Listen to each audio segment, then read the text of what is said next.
Edo zeini egiten dio kalte? Aurreko baten, egin genuen ariketa bat, zeinei egiten dion kalte autogobernu gehiagok. Da, gelditu ginean, behintzat batzuk bai, gehiengoak, autogobernu gehiagok ez diola herri honi inungo kalteik egiten. Ez herriari, ez norbanako inori. Baina, bai badago, eta hor, nik uste konzeptu bezala oso agerien gelditzen ari dela unionismoa edo konstituzionalismoa, hau da, beste gehiengo baten, beste batasun baten sinisten duen pentsamentu horrek, ez du nahi, ez du ikusten, ez dio herri honi utzi nahi bide propioa egiten.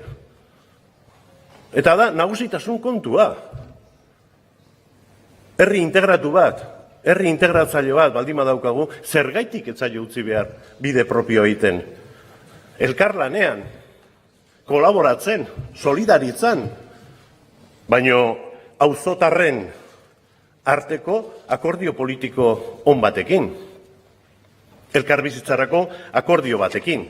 Hori da azkenean hemen esku artean daukaguna. Nik ez da egite 8 hilabetetan batzordeak ze ondorio atako ditun. Baina oinarriak dira erabat demokratikoak.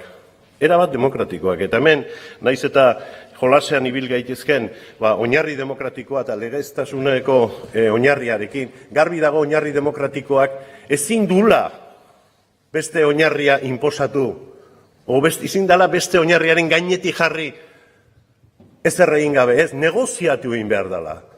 Eta oinarri demokratikoak agintzen duen hori lege bihurtzen saiatu behar dutela aktore guztiak. Bertakoekin eta bertakoak beste estadu edo ordezkaritza politikoa mantentzen dutenekin.